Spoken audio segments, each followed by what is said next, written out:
కాదన్న సందీప్ మొత్తం ఒక కళాకారునిగా నువ్వు బాగా ఇది వినాలి.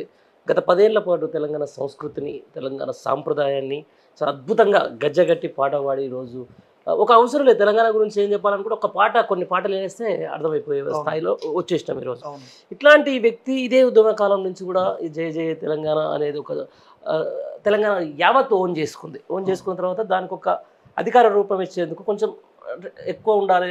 అది 6:30 నిమిషాలు ఏముంటుంది పాట పడితే కాబట్టి ఒక 2.5 నిమిషాలు కుదించాలి అనుకునేటప్పుడు ఆ రోజు ఇదే ఇప్పుడున్నటువంటి కుహన మేధావితనం ఏమేమి మాట్లాడిందంటే పాట తీసేస్తారా, అలాకెళ్ళి పదాలు తీసేస్తారా, అంటే మీకు దళితుడు రాసినటువంటి పాట మీద ఇంత గౌరవం లేదా అన్న ఇదే మేధావులు ఈరోజు మొత్తం దానికి లిరికే మారిపోయింది. మన తెలంగాణ ఫ్లేవరే లేకుండా పోయి వేరే సంగీతం కాడికి వచ్చింది. దీన్ని ఎట్లా చూడవచ్చు?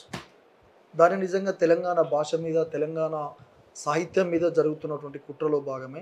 ఎందుకంటే ఆ పాటలో పోతనది పురిటిగడ్డ, రుద్రమది వీరగడ్డ, గండర గండడు కొమరం భీముడే నీ బిడ్డ, కాకతీయ కళా ప్రబల క్రాంతి రేఖ రామప్ప, గోలుకొండ నవాబుల గొప్ప వెలుగే చార్మినారు, జై తెలంగాణ జై జై తెలంగాణ, జానపద జనజీవన జవలీలు జాలువార, కవి గాయక వైతాళిక కలల మంజీరాలు, జాతిని జాగృత పరిచే గీతాల జనజాతర, అనునిత్యం మా గానం అమ్మ నీవే మా ప్రాణం, జై తెలంగాణ జై జై తెలంగాణ, సిరి వెలుగులు విరజిమ్మే సింగరేణి బంగారం, అనువనువున కనిజాలే నిహితనువుకు సింగారం, సహజమైన వన సంపద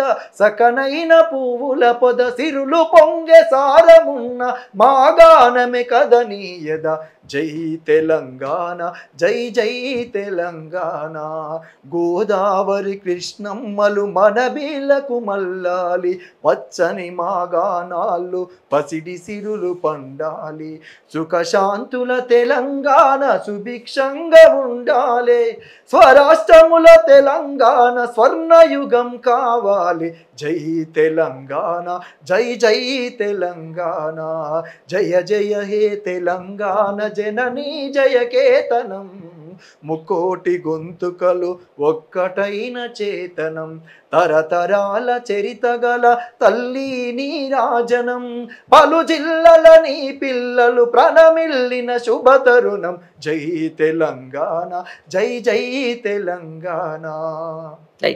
ఇంకా ఈ పాటలో ఇంకా మార్పులేందో చేర్పులేందో వాస్తవానికి అన్ని ఉన్నాయి. ఇదే పాటని ఈ 10 సంవత్సరాల కాలంలో కేసీఆర్ గారు ముఖ్యమంత్రిగా ఉన్నప్పుడే అధికారిక గీతం కాకపోవచ్చు కానీ అధికారిక ప్రతి ప్రభుత్వ కార్యాలయాల్లో వాళ్ళ డైరీస్లలో ఉన్నది, వాళ్ళ క్యాలెండర్లలో ఉన్నది, ప్రతి కార్యాలయాలలో. కాబట్టి మరి మార్పులు ఏముంటాయో చేర్పులు ఏముంటాయో పాట వచ్చిన తర్వాత ఎందుకు మరి ఇప్పుడున్న గవర్నమెంట్కి అసలు చార్మినార్ చూస్తేనేమో అసలు ఏదో చండాలం చూసినట్టు, ఇటు కాకతీయ కళాతోరణం చూస్తేనేమో దాన్ని ఏదో మలినాన్ని చూసినట్టు, మొత్తం అట్లా అస్తిత్వమే లేకుండా చేసే ప్రయత్నంలో ఉన్నారు. ముఖ్యమంత్రి అయిన తర్వాత కేసీఆర్ గారి ఆనవాళ్ళు లేకుండా చేస్తామనడానికి ఇప్పుడు ఆయన చేస్తున్నటువంటి మార్పులు చేర్పులే. కానీ మరి సెక్రటేరియట్ లో కూడా కూర్చుంటున్నాడు పొద్దున్న లేస్తే, దాంట్లో కూడా మార్పులు చేర్పులు చేయొచ్చు కదా. అదే మరి అంటే ఇది అన్ని కేసీఆర్ గారు పొందుపరిచినాయి కదా.